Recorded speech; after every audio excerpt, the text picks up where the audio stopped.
Welcome friends, welcome to city biology. आज जो हम टॉपिक स्टार्ट करें उस टॉपिक का नाम है that is mono hybrid cross.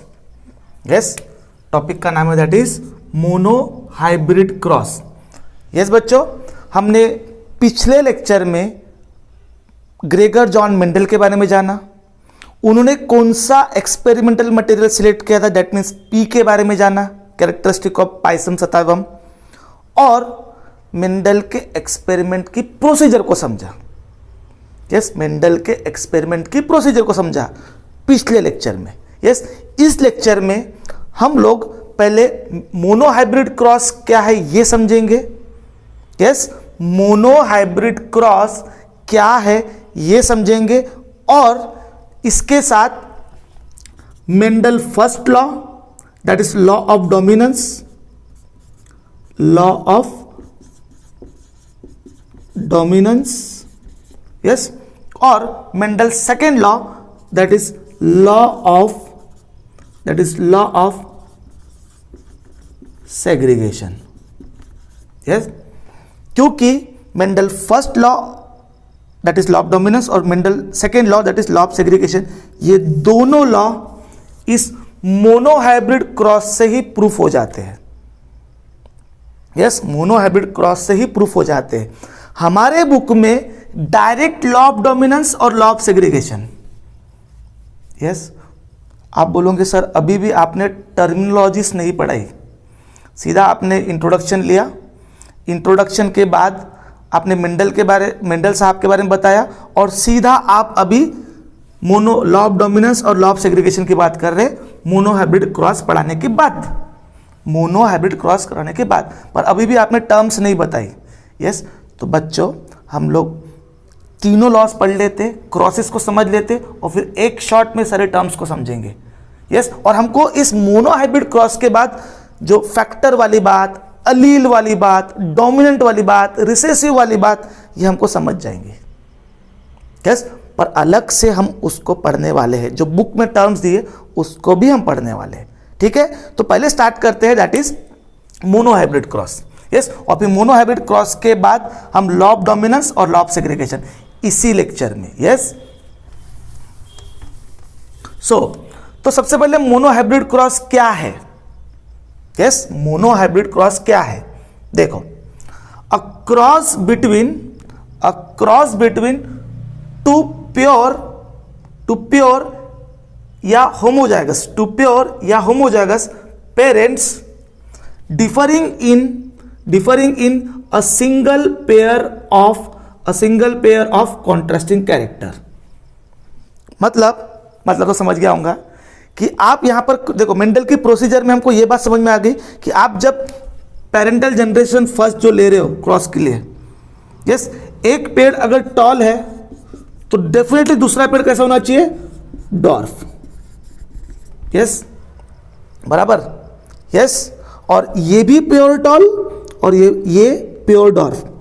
पर मोनो में मतलब आप एक ही कैरेक्टर कंसीडर कर रहे हो। मोनो हाइब्रिड क्रॉस मतलब आप एक ही कॉन्ट्रास्टिंग, देखो हाइट में आपने टॉल तो उसका कॉन्ट्रास्ट डॉर्फ, पर आपने सिर्फ देखो यहां पर एक ही कैरेक्टर कंसीडर किया है, वो है हाइट। एक ही कैरेक्टर कंसीडर किया है हाइट, एक ही कैरेक्टर कंसीडर किया हाइट। अगर एक साथ में दो कैरेक्टर कंसीडर करते तो डाई हाइब्रिड, तीन कंसीडर करते तो ट्राई हाइब्रिड। वैसे ट्राई हाइब्रिड हमको नहीं है, बराबर, पर डाई हाइब्रिड है। तो एक समय पे अगर आप एक ही कैरेक्टर कंसीडर कर रहे हो, और प्रोसीजर के अकॉर्डिंग तो पता है कि अगर आप हाइट का, जैसे अगर मैंने हाइट का एग्जांपल ले रहा हूं, तो हाइट में अगर एक पेरेंट अगर टॉल है तो डेफिनेटली सेकंड पेरेंट क्या है, डॉर्फ है। एक पेरेंट अगर डॉर्फ है तो डेफिनेटली सेकंड पेरेंट क्या है, टॉल है। वो तो हमारी प्रोसीजर में ही है ना।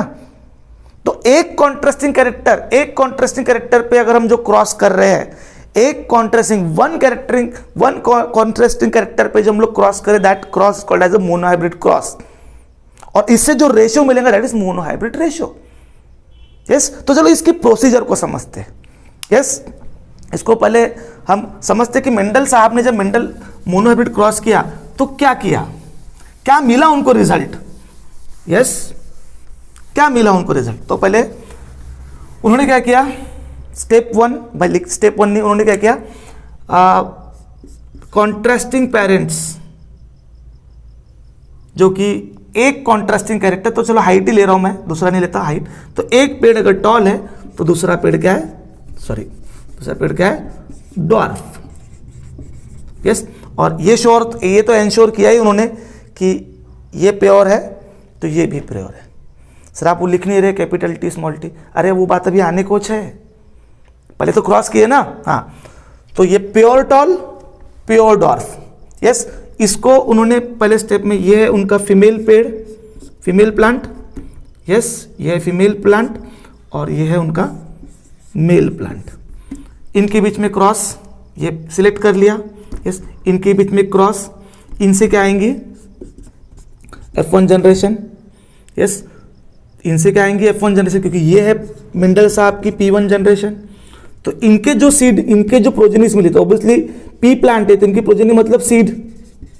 इनसे जो, इन दोनों के क्रॉस से जो सीड मिले, यस, जितने भी मिले होंगे, हमको नहीं पता, 1 मिले, 2 मिले, 10 मिले, जितने भी सीड मिले होंगे वो सीड मतलब इन दोनों के बच्चे। यस, मतलब इन दोनों के क्रॉस करने के बाद में जो सीड मिले वो इन दोनों के क्या हुए, प्रोजेनिस। अब इन सीड को ध्यान दो, इन सीड को मेंडल साहब ने शोन किया। यस, और बड़ी आतुरता से रिजल्ट की राह देख रहे कि वो जो सीड उन्होंने शो किया, यस, उन सीड को उगने दिया और उनसे जो आने वाले पेड़ है वो कैसे है, उसके रिजल्ट के लिए वो राह देख रहे। यस, पर उनके कंक्लूजन में, मतलब उनको ऐसा लगा था कि ये बात हो सकती है, क्योंकि एक पेड़ टॉल है, एक पेरेंट टॉल है और एक पेरेंट ड्वार्फ है, तो उनको ऐसा लगा कि हो सकता है कि सारे जो ये सीड से जो पेड़ आए, इस F1 जनरेशन के जो ऑर्गेनिज्म है, मतलब इन सीड से जो पेड़ आ रहे हैं, हो सकता है कि सारे वो इंटरमीडिएट हो, मतलब टॉल और ड्वार्फ, मतलब मीडियम हाइट के हो, ऐसा उनको लग रहा है। यस, या फिर उनको ऐसा लग रहा था कि 50% टॉल एंड 50% डॉर्फ, ऐसा उनको लग रहा है। यस, बराबर। तो चलो देखते हैं ऐसा हुआ क्या। तो इन सीड से जो प्लांट आए वो सरप्राइज कर दिया उन्होंने मेंडल को, आश्चर्यचकित कर दिया कि F1 जनरेशन में इन सीड से जो सारे के सारे जो पेड़ मिले वो टॉल मिले। F1 जनरेशन में जितने भी ऑर्गेनिज्म ऑफस्प्रिंग हुए इन दोनों के क्रॉस के, वो सारे के सारे टॉल हुए, सारे के सारे कैसे हुए, टॉल हुए। यस, और मेंडल एक्सपेक्टेशन क्या कर रहे थे कि वो इंटरमीडिएट होंगे, यस, या फिर 50% टॉल और 50% डॉर्फ, ऐसे होंगे मेंडल सोच रहे थे। पर उनको रिजल्ट क्या मिला कि सारे टॉल मिले, सारे टॉल प्लांट मिले, इन सीड को शो करने के बाद में सारे टॉल प्लांट मिले मेंडल साहब को। यस, तो उनके दिमाग में फिर क्वेश्चंस जनरेट हुए कि डॉर्फ कैरेक्टर गया कहां। यस, डॉर्फ जो कैरेक्टर है, यस, वो कहां गया, वो क्यों गया। यस, डॉर्फनेस का जो कैरेक्टर है वो कहां गया, वो क्यों गया। यस, और क्या वो परमानेंटली गया कि कभी अपीयर होगा कि नहीं होगा।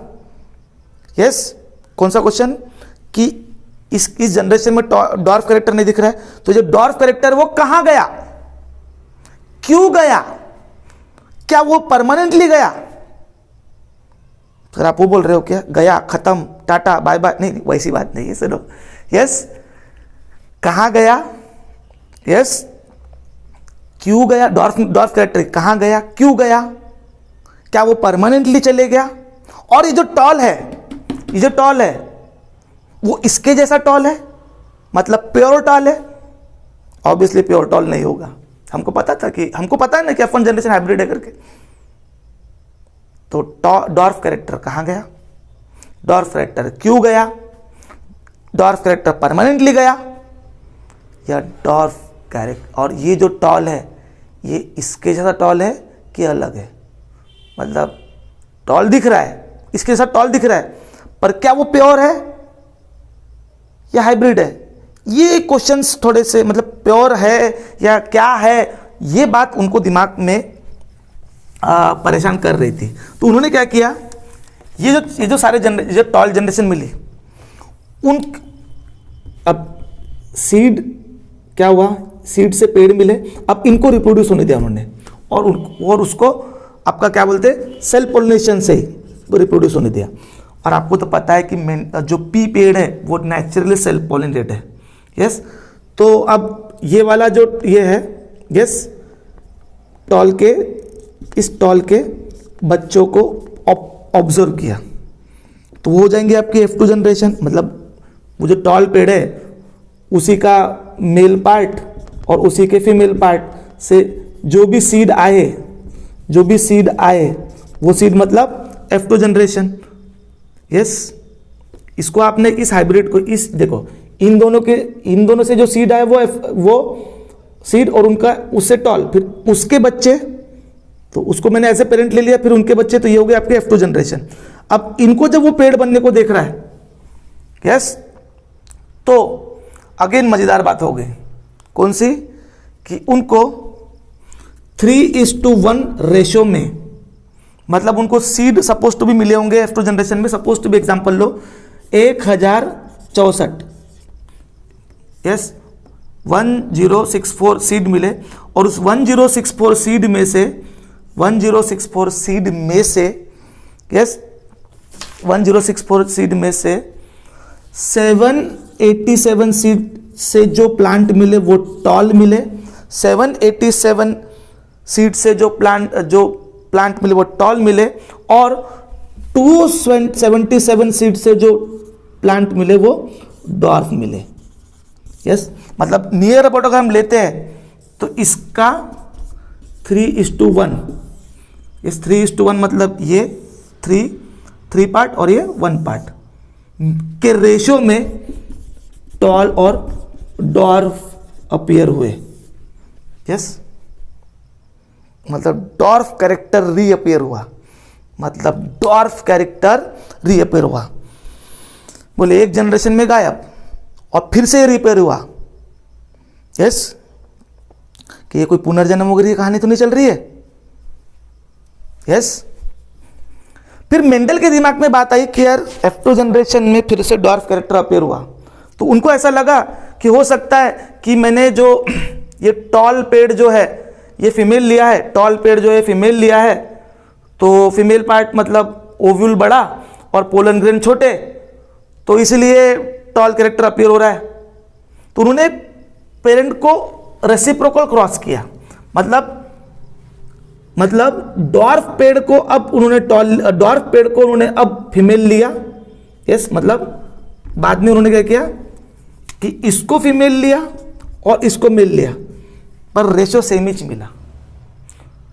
इतना ही नहीं, उन्होंने बाकी के जो अब ये 7 कॉन्ट्रास्ट इसमें से एक कैरेक्टर ले लिया हमने, बाकी के जो 6 कैरेक्टर लिया उसमें भी यही सब चीज की सेम ही रेशो मिल रहा था, नियर अबाउट यही रेशो मिल रहा था, 3:1 बराबर यही रेशो मिल रहा था उनको। तो फिर यहां से आए उनके कंक्लूजन्स, इस क्रॉस के बाद आए उनके कंक्लूजन्स, और वो कंक्लूजन कुछ इस प्रकार से है। यस, इस मोनोहाइब्रिड क्रॉस करने के बाद मेंडल साहब ने, यस, जब उन्होंने देखा कि जब कि F1 जनरेशन में ऐसा मिल रहा है, F2 जनरेशन में ऐसा मिल रहा है, यस, तो उससे यस रेसिप्रोकल पेरेंट को मेल फीमेल एक्सचेंज करके भी देख लिया, फिर भी उनको सेम ही रिजल्ट, 7 के 7 कैरेक्टर में वो चीज को ऑब्जर्व किया, फिर भी रिजल्ट सेम मिल रहा है उनको, वैसा ही मिल रहा है। यस, तो मेंडल साहब के मोनोहाइब्रिड क्रॉस के बाद कुछ कंक्लूजन्स थे। यस, और वो कंक्लूजन्स कुछ इस प्रकार से, यस, बराबर, कंक्लूजन्स कुछ इस प्रकार से, जैसे कि उन्होंने क्या बोला कि एवरी कैरेक्टर ऑफ P, या सिर्फ कैरेक्टर बोलो, एवरी कैरेक्टर इज कंट्रोल, थोड़ी स्पेलिंग मिस्टेक हो सकती है बच्चों, इस कंट्रोल, डबल एल हो गया क्या, control by discrete particle or unit, discrete particle or unit that called factor or determiner.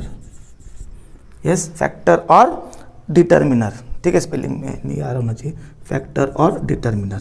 मतलब हर कैरेक्टर के पीछे क्या रिस्पॉन्सिबल है?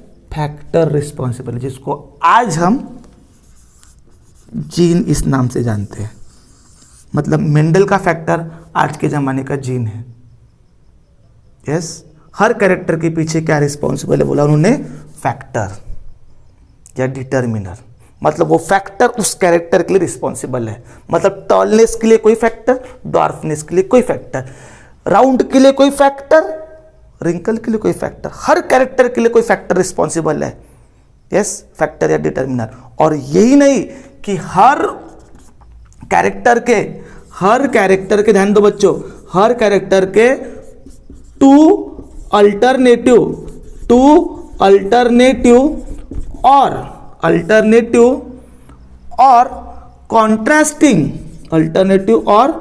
कॉन्ट्रास्टिंग फॉर्म्स है। यस, कॉन्ट्रास्टिंग फॉर्म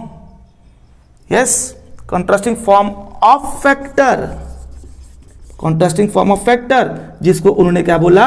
अलील या अलीलोमॉर्फस।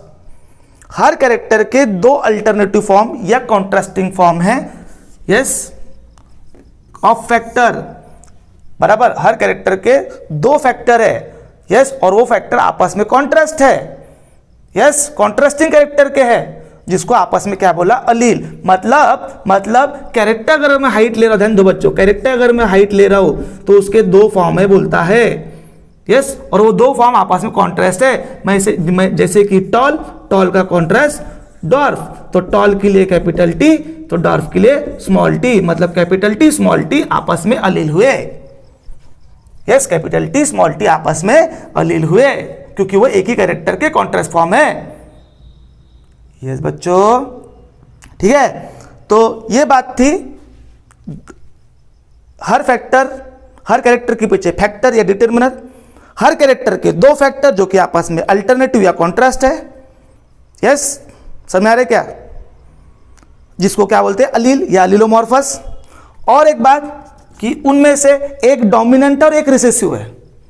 उन दो अलील में से एक कैरेक्टर के दो फैक्टर मतलब अलील, वो आपस में उनमें से एक डोमिनेंट है और एक रिसेसिव है। तो डोमिनेंट वो जो अपने आप को इस कंडीशन में भी एक्सप्रेस करता है और इस कंडीशन में भी एक्सप्रेस करता है। मतलब इन दोनों केस में टॉल होगा, और रिसेसिव वो जो अपने आप को सिर्फ इस कंडीशन में एक्सप्रेस करता है। यस, एक और बात कि हर कैरेक्टर के पीछे पेयर ऑफ फैक्टर है। हर कैरेक्टर के पीछे पेयर ऑफ फैक्टर है। मतलब कोई भी कैरेक्टर फैक्टर की पेयरिंग से रिस्पॉन्सिबल होगा। मतलब अगर हाइट है तो एक तो ये कॉम्बिनेशन होगा, या तो ये कॉम्बिनेशन होगा, या तो ये कॉम्बिनेशन होगा। सिर्फ इससे या सिर्फ इससे बात नहीं बनेगी। ऐसा या ऐसा ही होना चाहिए, पेयर में होना चाहिए। वो पेयरिंग लगे तो सेम की हो सकती है या अलग की हो सकती है। वो पेयरिंग सेम की हो सकती है, अलग की होती है, पर पेयर होना चाहिए। यस, और एक बात कि at the time of gamete formation वो आपस में अलग होते हैं विदाउट आपस में मिक्सिंग। मतलब कैपिटल टी और स्मॉल टी भले ही साथ में थे एक जनरेशन में, पर कैपिटल टी ना स्मॉल टी को कुछ चेंज किया और ना स्मॉल टी ने कैपिटल को कुछ चेंज किया, जिससे कि मेंडल साहब का सेकेंड लॉ सेग्रीगेशन वाली बात समझ में आती है। ऐसा कंक्लूजन था मोनोहाइब्रिड क्रॉस के बाद। अंडरस्टैंड? यस। अब इसी से हमने जो मोनोहाइब्रिड क्रॉस देखा उसको फिर से देखते हैं, और अब कैपिटल टी स्मॉल टी वाले का कॉम्बिनेशन देखेंगे। ये बात समझ में आई बच्चों? थोड़ा ध्यान से समझो, क्योंकि ये कुछ बेसिक बात है। 15-20 मिनट थोड़ा एक्स्ट्रा सुन रहे हैं हम लोग, पर ये चैप्टर समझने वाली बात है, समझ क्या, ये चैप्टर को समझने वाली बात है। यस, वैसे भी 15-20 मिनट का ऐसा हमारा टाइम वेस्ट होता ही नहीं क्या, अगर थोड़ी सी एक्स्ट्रा बात समझते जिसके बेसिस पे हमको पूरा चैप्टर समझेगा। ठीक है, तो चलो अब उस मोनो हाइब्रिड क्रॉस को कैपिटल टी स्मॉल टी मतलब फैक्टर वाली फॉर्म पे देखते हैं। तो मतलब कैसा कि अगर वो टॉल है तो ऑब्वियसली वो कैसा होगा, ऐसा होगा। अगर वो डॉर्फ है तो ऑब्वियसली वो कैसा होगा, ऐसा होगा। और ये हो गई P1 जनरेशन, तो F1 जनरेशन कैसी होगी, ऐसी। यस, क्योंकि इधर से क्या होगा, ये ऐसे अलग हुए होंगे, कैपिटल टी स्मॉल टी, तो कोई एक कैपिटल टी इधर, सॉरी स्मॉल टी इधर, कोई एक कैपिटल टी इधर, कॉम्बिनेशन ये बना। यस, तो इधर से एक ही पॉसिबिलिटी है ना, अरे ये आएगा तो कोई स्मॉल टी, इधर से कोई भी आए, यही पॉसिबिलिटी है, यही पॉसिबिलिटी, दूसरी कोई पॉसिबिलिटी नहीं है। तो F1 हाइब्रिड जो आएगा वो ऐसा रहेगा। फिर इसी को मैं मेल और इसी को फीमेल कंसिडर कर रहा हूं, इसी को मेल, मैं इसी को फीमेल, मतलब सेल्फिंग। तो अब अगर ये मेल है तो इसके ये 2 टाइप के पोलन ग्रेन, और अगर फीमेल है तो ये इसके 2 टाइप के एग। तो पॉसिबिलिटी क्या होंगी सर, तो पॉसिबिलिटी क्या होंगी, ये वाला पोलन ग्रेन इसके साथ फ्यूज हो सकता, तो ये कॉम्बिनेशन होगा। ये वाला पोलन ग्रेन इसके साथ भी फ्यूज हो सकता, तो ये कॉम्बिनेशन। फिर ये वाला पोलन ग्रेन सर इसके साथ भी फ्यूज हो सकता, तो अगेन सर ये कॉम्बिनेशन। और अगर इसके साथ फ्यूज हो सकता तो ये कॉम्बिनेशन। तो that means there is a possibility of this type of genotype, this type of genotype, मतलब ये, और दिस टाइप ऑफ जीनोटाइप। मतलब इनके जो बच्चे होंगे उसमें 25% मतलब 1, 50% मतलब 2 मतलब 1। तो जीनोटाइप का जो रेशियो रहेगा वो 25, 50, 25, और फिनोटाइप का जो रेशियो रहेगा 75, 25 मतलब 3:1। ये हो गया आपका फिनोटाइप रेशियो, टॉल और शॉर्ट वाला, कि कितने टॉल, तो 75% टॉल, 25% डॉर्फ। और genotype ratio 25% tall pure tall, 50% hybrid tall, और 25% प्योर डॉर्फ या सिर्फ डॉर्फ। यस, तो इस तरीके से पॉसिबिलिटी, ये नंबर नहीं है बच्चों, ये नंबर ऑफ पॉसिबिलिटीज है। रेशियो में बात करें, हमको थोड़ी पता कि टोटल नंबर ऑफ सीट कितने हैं। तो अब इस तरीके से आप मेंडल के मोनो हाइब्रिड क्रॉस को एक्सप्लेन कर सकते हो। अब हम कैपिटल टी स्मॉल टी वाले कॉम्बिनेशन समझ सकते हैं, क्योंकि क्रॉस के बाद अब ऐसा कंक्लूजन निकल गया है। हम पहले ही मैंने कैपिटल टी स्मॉल टी इसलिए नहीं लिखा क्योंकि पहले समझ तो ले कि मेंडल साहब को कैसे समझा। तो मेंडल साहब ने पहले एक्सपेरिमेंट किया, फिर बताया कि फैक्टर रिस्पॉन्सिबल है, फिर फैक्टर की पेयरिंग, प्योर कैसा, हाइब्रिड कैसा, यस डोमिनेंट क्या, रिसेसिव क्या, अलील क्या। यस, अब हमको टर्म्स समझेंगे। और मोनो हाइब्रिड क्रॉस क्या, ये तो समझ में आ ही गया। और मोनो हाइब्रिड रेशियो क्या, तो ये हो गया आपका फिनोटाइप रेशियो 3:1 और जीनोटाइप रेशियो 1:2:1। ठीक है, अब हम समझेंगे मेंडल के फर्स्ट लॉ को। यस, तो बच्चों मिलते हैं नेक्स्ट क्लास में, यस, एक नई उम्मीद के साथ। तब तक के लिए जय हिंद, जय भारत।